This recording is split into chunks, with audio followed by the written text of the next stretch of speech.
फक्त 5 मिनिटात आपलं मनोगत व्यक्त करावं.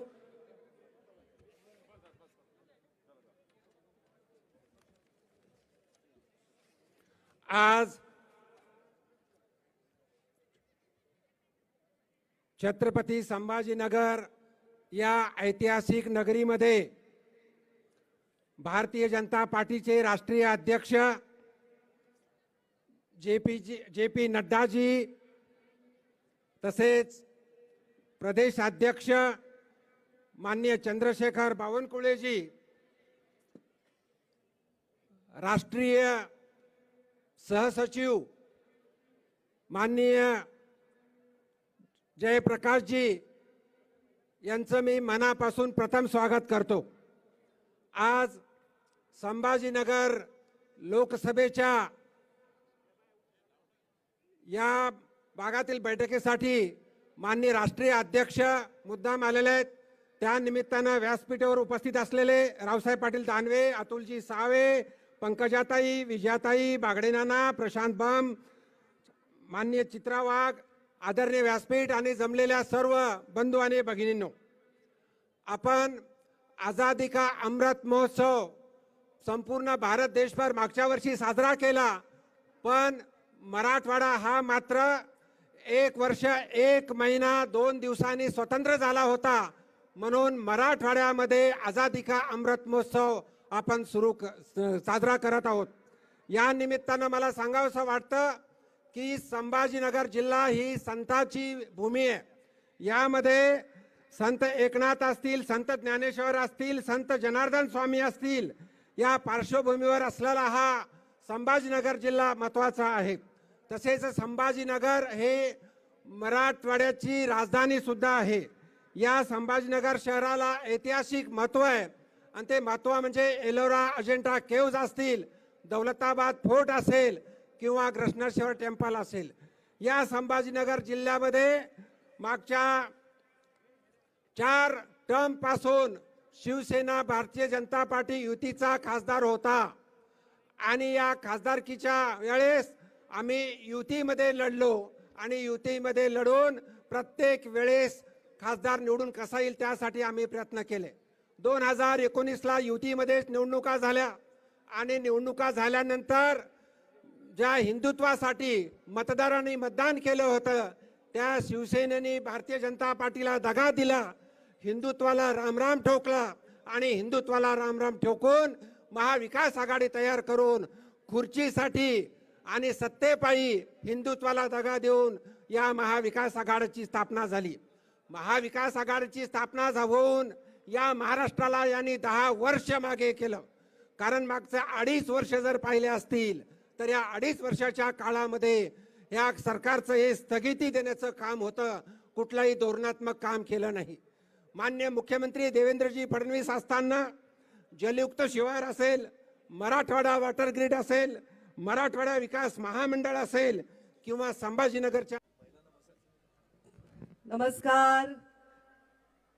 आज आपल्या राष्ट्रीय अध्यक्ष JP नड्डाजी यांना ऐकण्यासाठी आपण सर्व आलेलो आहात आणि पक्षाचा आदेश शिरसावंद मानण्याचे संस्कार माझ्यावर झाल्यामुळे आदरणीय JP नड्डांच्या प्रोटोकॉलमध्ये जे भाषण होते त्यामध्ये जास्तीची अधिकची वाढ होऊ नये याची काळजी घेणं माझं कर्तव्य आहे.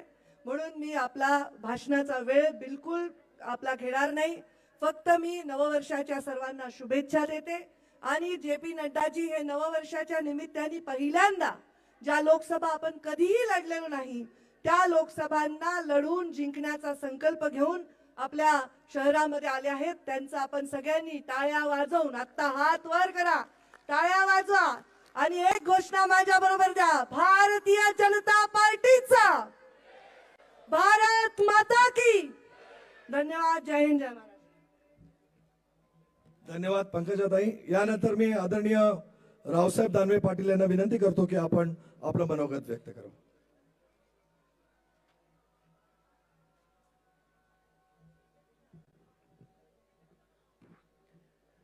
आजच्या कार्यक्रमाचे प्रमुख अतिथी आमचे राष्ट्रीय अध्यक्ष आदरणीय JP नड्डाजी, भारतीय जनता पक्षाचे प्रदेश अध्यक्ष चंद्रशेखरजी बावनकुळे, आमचे राष्ट्रीय सहसंघटन मंत्री शिवप्रकाशजी, मंत्रिमंडळातील माझे सहकारी डॉक्टर भागवत कराडजी, राज्याचे मंत्री अतुल सावेजी, भारतीय जनता पक्षाच्या ज्येष्ठ नेत्या पंकजाताई मुंडे, विजयाताई रहाटकर, आदरणीय हरिभाऊजी बागडे, महाराष्ट्र लोकसभा प्रवास प्रभारी आमचे लोकसभेतील सहकारी मनोजी कोटक, लोकसभेतील माझे सहकारी सुधाकर श्रंगारे, या ठिकाणी उपस्थित असलेले माजी मंत्री बाळा भेगडे, आमदार प्रशांतजी बम, आमदार नारायण कुचे, भारतीय जनता पक्षाच्या ज्येष्ठ नेत्या चित्राताई वाघ, मंचावर उपस्थित असलेले आमचे अन्य सर्व सहकारी आणि या कार्यक्रमाला उपस्थित असलेल्या सर्व कार्यकर्ता बंधू आणि भगिनींनो, मित्रो, खरं तर आपल्याला JP नड्डाजी आणि चंद्रशेखर बावनकुळे साहेब यांचे विचार या ठिकाणी ऐकायचे आहेत. मी झालो आणि आमचे सर्व सहकारी झाले. नेहमीच आपल्याशी बोलत असतो, पण एक गोष्ट लक्षात आपण घेतली पाहिजे की या राज्यामध्ये सत्तांतर झाल्याच्या नंतर भारतीय जनता पक्षाच्या वतीनं छत्रपती संभाजीनगरमध्ये ही पहिली सभा आपण या ठिकाणी घेतलेली आहे. आणि आपण बघत असाल की सत्तांतर जे झालं त्या काळामध्ये आम्हाला आव्हान देण्यात आलं की आता निवडणुका घेऊन दाखवा. तुम्ही सत्ता तर आणली, पण या राज्यात निवडणुका घेऊन दाखवा.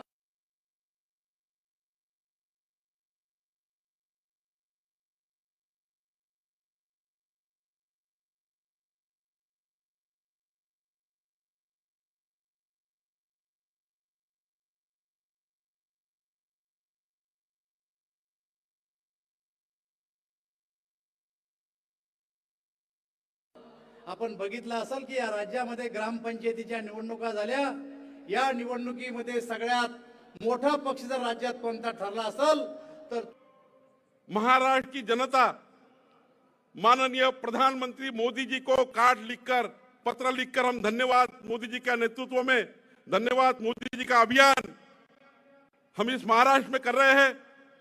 और मुझे इस बात का अभिमान है कि 35 लाख लोगों ने अभी तक माननीय प्रधानमंत्री मोदी जी को एक पत्र लिखा है.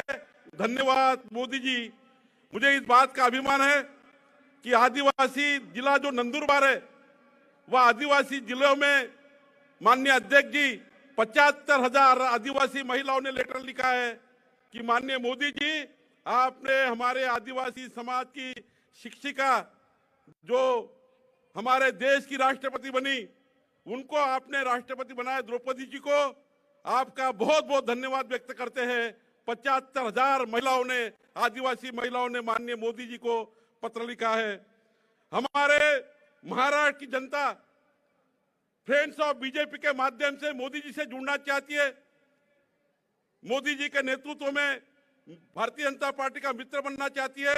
और जिस प्रकार से हमने अभियान चलाया है, आज पूरे महाराष्ट्र में फ्रेंड्स ऑफ बीजेपी के नाम पर बहुत बड़ा अभियान आपको दिख रहा है. 1 करोड़ से ज्यादा लोग फ्रेंड्स ऑफ बीजेपी के माध्यम से, आपकी अध्यक्षता के माध्यम से फ्रेंड्स ऑफ बीजेपी बनना चाहते हैं. ये भी हमने निश्चित रूप से चालू किया है. यहाँ पर 25 लाख युवा, भारतीय जनता युवा मोर्चा 25 लाख युवाओं को राहुल लोनीकर जी के माध्यम से, विक्रांत पाटिल जी के माध्यम से 25 लाख युवाओं को 18 से 25 साल के हमारे बच्चे युवा वॉरियर्स बनना चाहते हैं. माननीय मोदी जी के लिए युवा योद्धा बनना चाहते हैं. और मैं आपको बहुत जवाबदारी से कहता हूं, हमारी चित्रा वाघ जी यहाँ पर है, जो हमारी महिला मोर्चा की अध्यक्ष है. हर बूथ पर माननीय राष्ट्रीय अध्यक्ष जी, हमारी 40-40, 50-50 महिलाएं, अभी माननीय पंकजाताई रहे, माननीय चित्राताई रहे, इनके नेतृत्व में हर बूथ पर आपको 25-30 महिलाओं का नेतृत्व यहाँ खड़ा हो रहा है. माननीय अध्यक्ष जी, यहाँ पर ये बात सही है, अभी राव साहब ने कहा कि पंचायत चुनाव हुए, महाविकास आघाड़ी ने कहा था कि ये सरकार जो बनाई हुई सरकार बराबर नहीं है, ये सरकार असंवैधानिक है. लेकिन मुझे अभिमान है, माननीय देवेंद्र जी के नेतृत्व में, एकनाथ शिंदे के नेतृत्व में, माननीय मोदी जी, अमित भाई आपके नेतृत्व में जो सरकार बनी है, वो सरकार की पहली टेस्ट हमने पास कर ली है। माननीय देवेंद्र जी और एकनाथ शिंदे जी के नेतृत्व वाली सरकार ने और हमारे कार्यकर्ताओं ने, जनता ने 3001 ग्राम पंचायत पे भारतीय जनता पार्टी का सरपंच आज चुन कर दिया है। और एकनाथ शिंदे जी के नेतृत्व में शिवसेना का 842 जगह हमारे सरपंच विजयी हो चुके हैं। हमने सारे नाम प्रेस को दे दिए हैं। 3843 सरपंच इस महाराष्ट्र में आज 15 दिन पहले जनता ने चुन कर दिए हैं। पंचायत चुनाव में हमने बहुत बड़ा छलांग लगाई है। ये भारतीय जनता पार्टी के नेतृत्व में, माननीय मोदी जी के नेतृत्व में, एकनाथ जी और देवेंद्र जी के समन्वय से यहाँ पर ये चुनाव हुए हैं। मैं माफी चाहता हूँ आज कि माननीय देवेंद्र जी ने कहा है आज उनकी तबीयत बहुत ज्यादा खराब है। 103 डिग्री टेम्परेचर था जब वो निकले थे, लेकिन उन्होंने कहा कि आप मेरी ओर से जनता को माफी मांगिए। आज मैं संभाजी नगर नहीं आ पा रहा हूँ। 103 टेम्परेचर उनको था, उनकी तबीयत बहुत खराब थी, इसलिए वो ना चंद्रपुर आ पाए ना संभाजी नगर आ पाए। लेकिन मुझे अभिमान है एकनाथ जी और देवेंद्र जी की सरकार जिस प्रकार से बनी है, माननीय अध्यक्ष जी निश्चित रूप से आने वाली नगर पालिका, नगर पंचायत, जिला परिषद में भारतीय जनता पार्टी और शिवसेना एकनाथ जी के नेतृत्व में महाराष्ट्र में हम नंबर 1 करके बताएंगे। और निश्चित रूप से पूरे महाराष्ट्र में हम नंबर 1 करके भारतीय जनता पार्टी यहाँ पर करके दिखाएंगे। यहाँ पर मुझे इस बात का अभिमान है, जब देवेंद्र जी और एकनाथ जी की सरकार बनी, जो अल्पमत में सरकार आई थी, आपको भी अध्यक्ष जी मालूम है, संभाजी नगर का नामांतरण पूरे 2.5 साल नहीं किया। माननीय देवेंद्र जी, एकनाथ जी ने आने के बाद पहला अगर कैबिनेट में कोई निर्णय लिया है तो संभाजी नगर के नामांतरण का निर्णय लिया है। ये हम सब लोग ताली बजा के राष्ट्रीय अध्यक्ष जी का स्वागत करिए, माननीय देवेंद्र जी और एकनाथ जी का स्वागत करिए। और मुझे इस बात की चीड़ आती है, कल अजीत पवार जी विधानसभा में कह रहे थे संभाजी राजे भोसले जी, संभाजी महाराज जी धर्मवीर नहीं थे। आपको ये मान्य है क्या?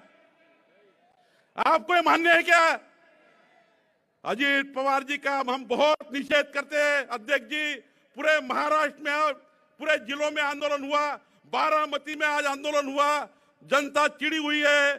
छत्रपति संभाजी महाराज जी को धर्मवीर मानने को राष्ट्रवादी कांग्रेस तैयार नहीं है। और अभी जितेंद्र आव्हाड जी, जिनका राष्ट्रवादी कांग्रेस का स्टेटमेंट आया है कि औरंगजेब वो कहते हैं औरंगजेब क्रूर नहीं थे, वो हिंदू विरोधी नहीं थे। जितेंद्र आव्हाड जी को आज औरंगजेब बादशाह का बहुत प्रेम आया है। उन्होंने अभी 10 मिनट पहले टिप्पणी की है, ये हमारे महाराष्ट्र के लिए धोखादायक है। आपको सबको मानने है क्या? ये औरंगजेब के बारे में गले लगाना ये जितेंद्र आव्हाड जी ने आज किया है। निश्चित रूप से संभाजी नगर में उनका हम निषेध करते हैं। और अध्यक्ष जी, आप यहाँ पर आए महाराष्ट्र में, आपने आज दिन भर, आज आपका सवेरे 8 बजे से लेके रात को 12 बजे तक आपने 16 घंटे का समय महाराष्ट्र में दिया। इसलिए महाराष्ट्र की भारतीय जनता पार्टी की ओर से फिर एक बार आपका आभार व्यक्त करता हूं और आपको विनती करता हूं आप सभा को संबोधित करें, यही विनती आपको करता हूं। धन्यवाद। पहाड़ों से निकलकर धरती के इस मैदान तक हर मुकाबले का डटकर सामना करने वाले भारतीय जनता पार्टी के यशस्वी अध्यक्ष हमारे मार्गदर्शक श्री जेपी नड्डा जी का संतों की पावन भूमि मराठवाड़ा की राजधानी छत्रपति संभाजी नगर में स्वागत करते हुए संबोधन के लिए मैं आमंत्रित करता हूं आदरणीय नड्डा जी।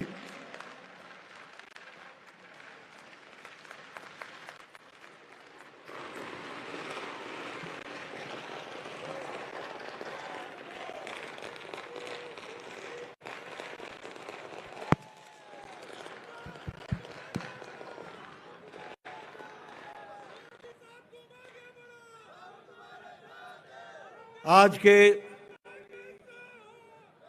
बोलिए भारत माता की, भारत माता की, हर हर महादेव, हर हर महादेव।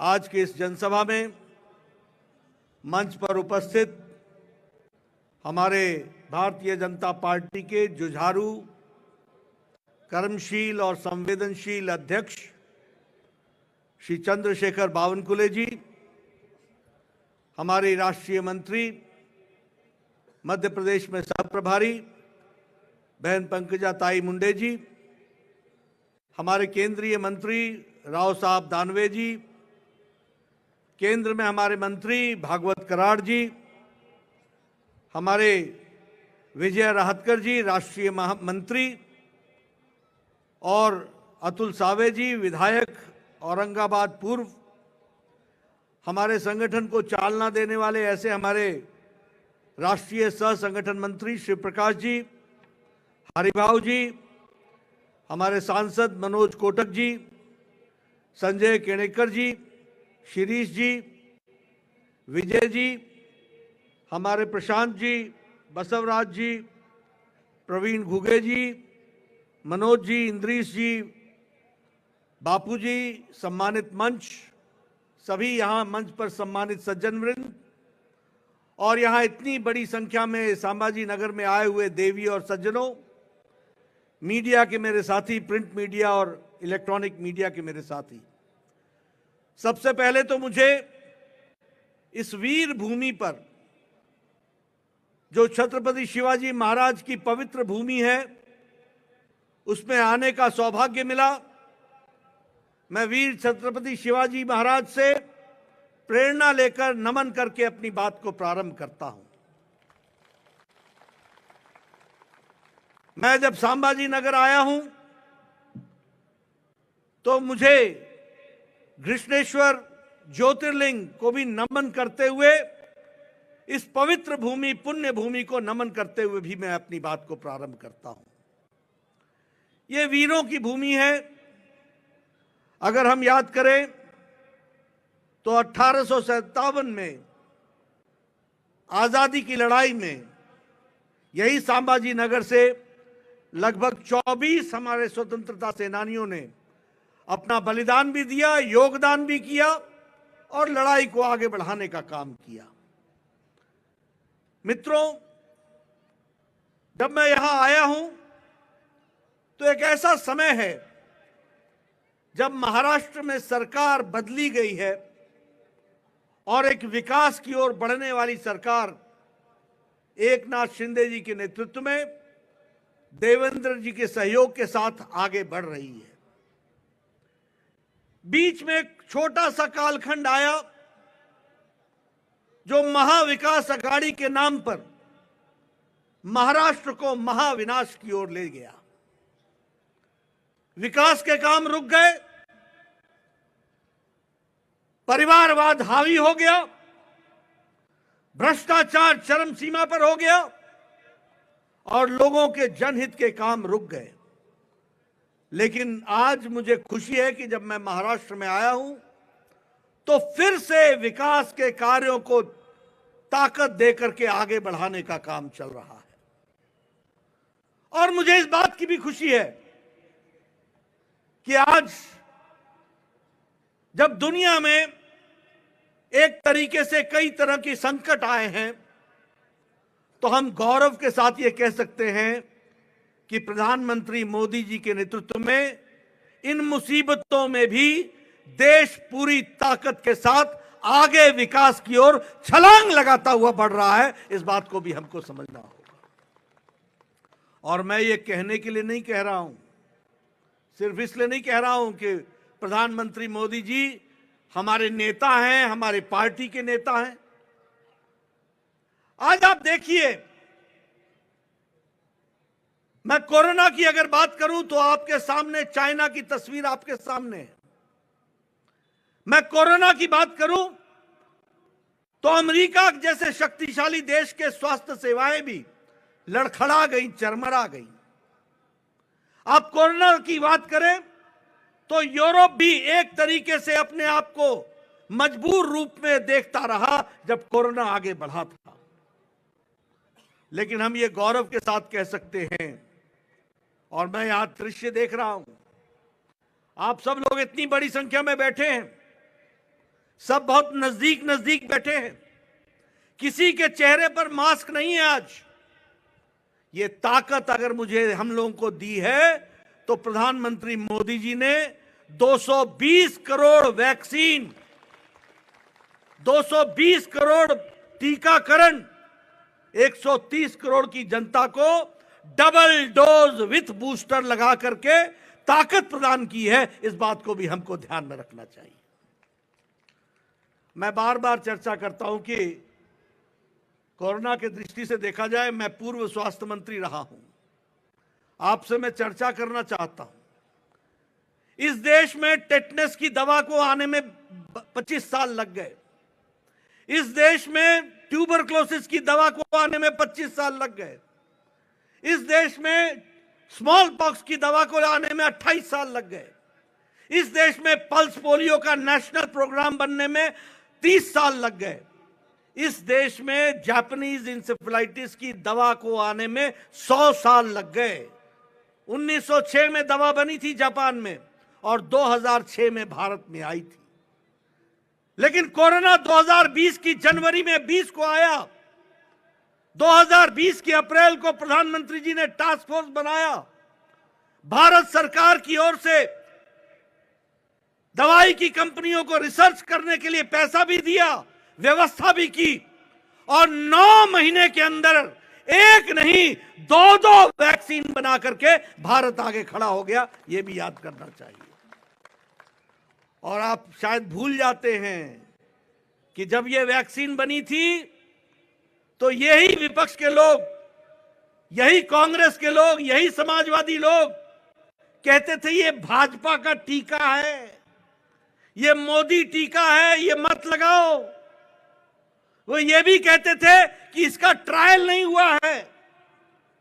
लेकिन सच्चाई ये है कि हम लोगों ने 220 करोड़ लोगों को, 130 करोड़ की जनता को 220 डोज लगा करके उनको सुरक्षा कवच पहना दिया और आज ताकत के साथ भारत खड़ा है। इस बात को भी हमको याद रखना है। और यही कांग्रेसी भाई चुपके चुपके जाके मोदी टीका लगाए, लोगों को नहीं बताया, ट्वीट नहीं किया, लेकिन मोदी टीका खुद लगवा लिया। ऐसे जन विरोधी नीतियां करने वाले लोग आज हमारे बीच में हैं। लेकिन हम वही नहीं रुके हैं।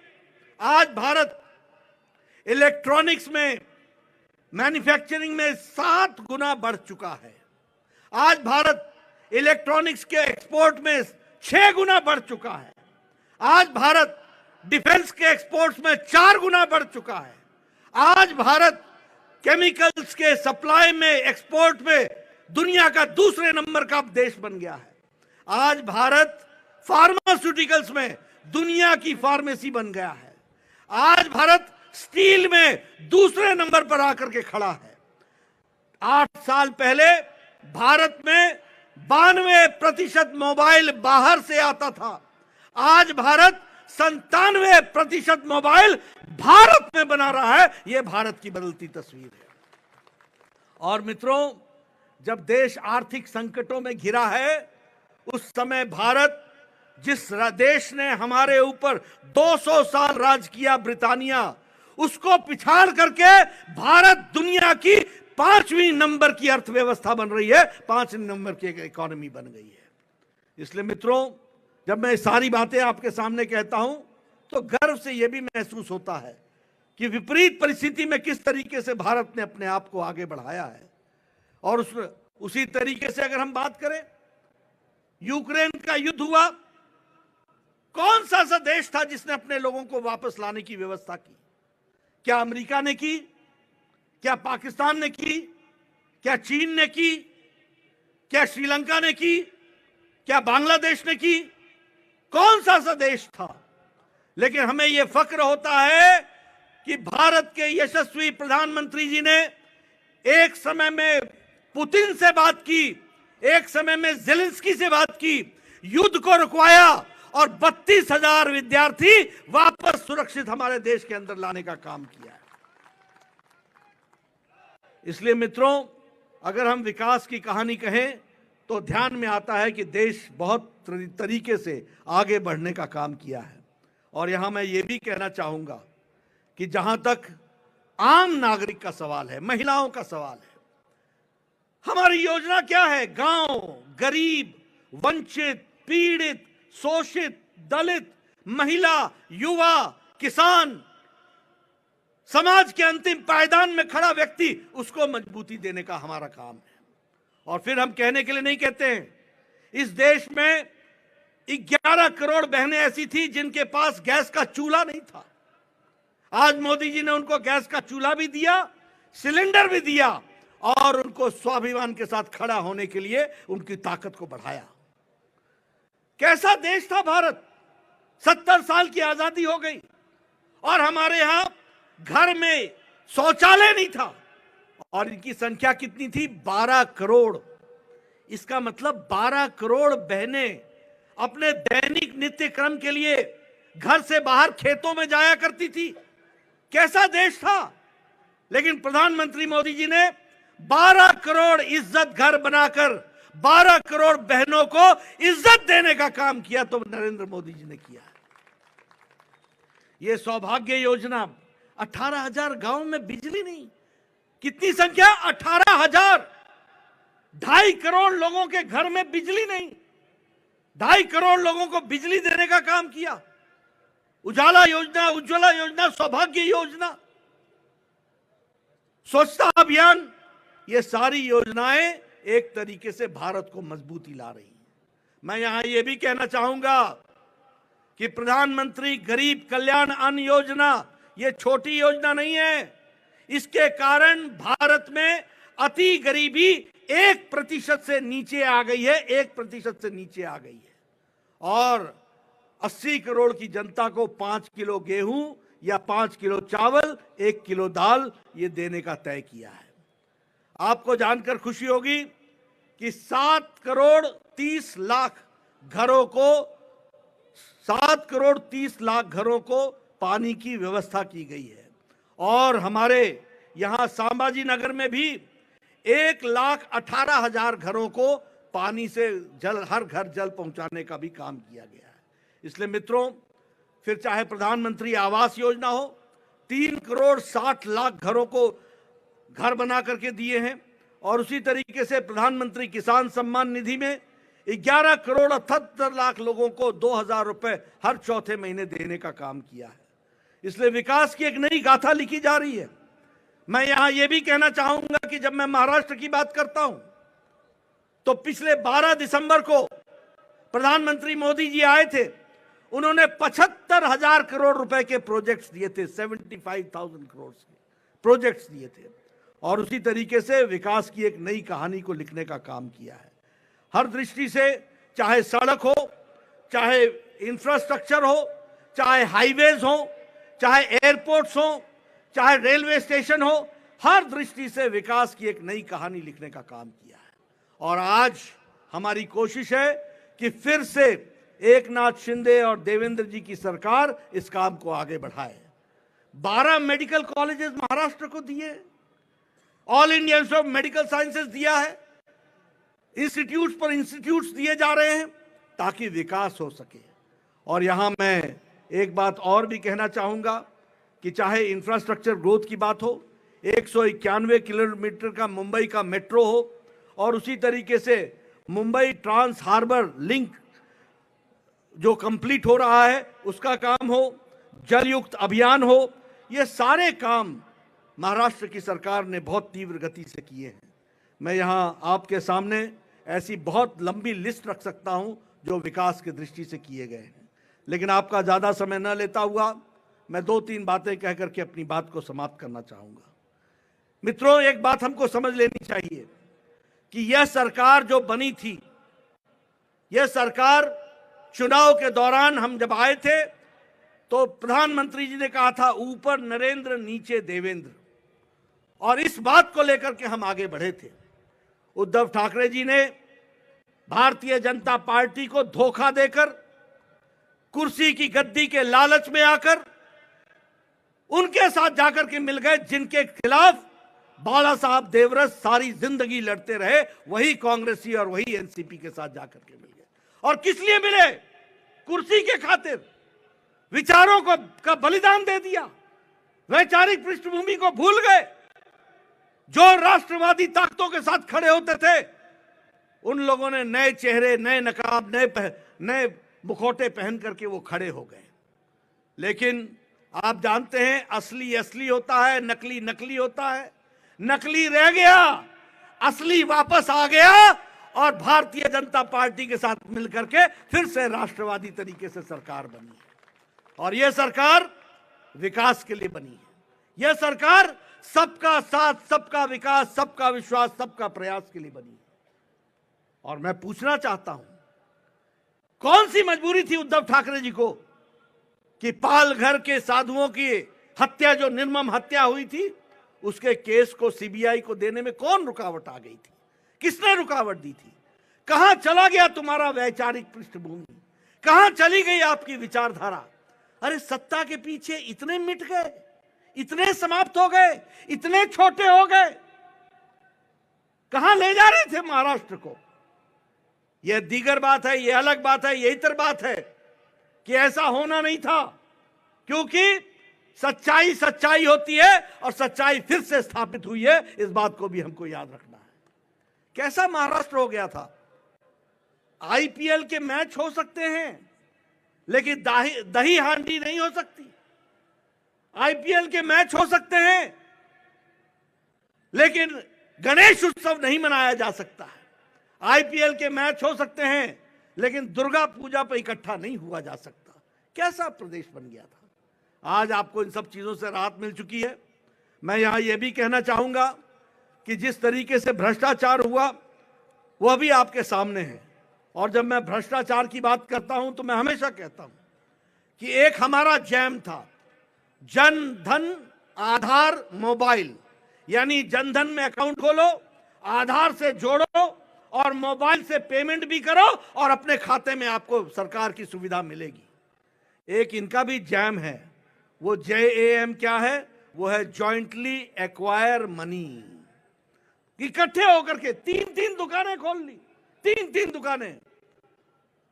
पहले उद्धव ठाकरे की शिवसेना को अर्पण करके आओ, फिर कांग्रेस को करो, फिर एनसीपी को करो, तीन दुकानें खोल गई, कोई काम नहीं। और आज महाराष्ट्र भ्रष्टाचार मुक्त हो चुका है और विकास युक्त हो चुका है, इसको भी याद रखने की जरूरत है। और अगर मैं कहूं डीबीटी, तो हमारा था डायरेक्ट बेनिफिट ट्रांसफर, यानी जो पात्र है उसको डायरेक्ट बेनिफिट का ट्रांसफर हो जाए। और इनकी डीबीटी क्या थी? इनकी डीबीटी थी dealership, D for dealership, B for brokerage और टी फॉर ट्रांसफर। ट्रांसफर में पैसे कमाओ, दलाली में पैसे कमाओ और डीलरशिप में पैसे कमाओ। यही धंधा बन चुका था। ऐसी सरकार को आपने उखाड़ करके फेंक दिया। मैं आपको बधाई भी देता हूं, धन्यवाद भी देता हूं और आपको विश्वास दिलाता हूं कि एकनाथ शिंदे और देवेंद्र फडणवीस जी की सरकार मजबूती से महाराष्ट्र की जनता की सेवा में जुटेगी, विकास को आगे बढ़ाएगी और आगे ले जाने का काम करेगी। आप बताइए, ऐसी सरकार को आप साथ देंगे ना? आप ऐसी सरकार को साथ देंगे ना? ऐसी सरकार महाराष्ट्र में चाहिए ना? ऐसी सरकार महाराष्ट्र में चाहिए ना? ऐसी सरकार महाराष्ट्र में चाहिए ना? मैं एक ही बात आपको कहना चाहता हूं, हम नेक नियति से मोदी जी के नेतृत्व में देश की, प्रदेश की सेवा में लगे हैं। यहां एक एक बैठा हुआ कार्यकर्ता राष्ट्रभक्त है। यहां एक एक जनता में बैठे हुए देवी और सज्जन, वो राष्ट्रभक्ति से ओतप्रोत हैं, वो देश को आगे बढ़ाना चाहते हैं। और हम लोगों को संकल्प लेना चाहिए कि जो लोग इस देश को कमजोर करना चाहते हैं, जो लोग महाराष्ट्र को कमजोर करना चाहते हैं, जो लोग भ्रष्टाचार के नाम पर अपनी रोटियां सेकना चाहते हैं, जो सरकारें जिनके मंत्री जेल में हो, ऐसे लोगों को नमस्कार करना चाहिए और जो लोग काम करना चाहते हैं उनका सत्कार करना चाहिए, उनका स्वागत करना चाहिए। मुझे पूरा विश्वास है कि आप इन सारी बातों को ध्यान में रखेंगे और मेरी बात को आप सुनेंगे। इतनी देर रात गए भी आपने मेरी बात को सुनने के लिए आप रुके, आपका बहुत बहुत धन्यवाद। जय भारत, जय महाराष्ट्र। बोलिए छत्रपति महाराज की, बोलिए छत्रपति महाराज की, छत्रपति महाराज की। बहुत बहुत धन्यवाद। माननीय राष्ट्रीय अध्यक्ष जी को मेरी विनती है कि औरंगाबाद शहर के जिले के शिरीष बोरालकर जी और ग्रामीण के विजय औताड़े जी, संजय केनेकर जी और हमारे सारे कार्यकर्ताओं ने पिछले 7 दिन में आपके आने का इंतजार किया। 4 बजे से लोग यहाँ पर आपका वेट कर रहे थे। मैं आपको विनती करता हूँ, शिरीष बोरालकर जी का, विजय औताड़े का, संजय केनेकर और भारतीय जनता पार्टी हमारे सारे यूनिट का पुष्पगुच्छ देकर स्वागत करे। हमारे सारा औरंगाबाद का यूनिट, ग्रामीण शहर का यूनिट सामने आइए। हमारे राष्ट्रीय अध्यक्ष स्वागत करेंगे। विजय औताड़े जी आइए। हमारे सारे पदाधिकारी औरंगाबाद के आइए।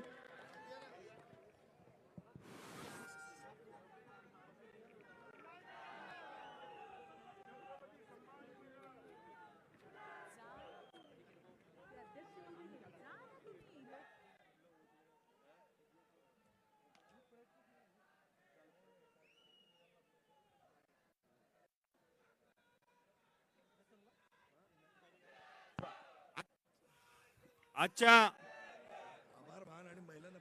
आभार या ठिकाणी मी मानण्यासाठी आपल्या भारतीय जनता पार्टीचे राष्ट्रीय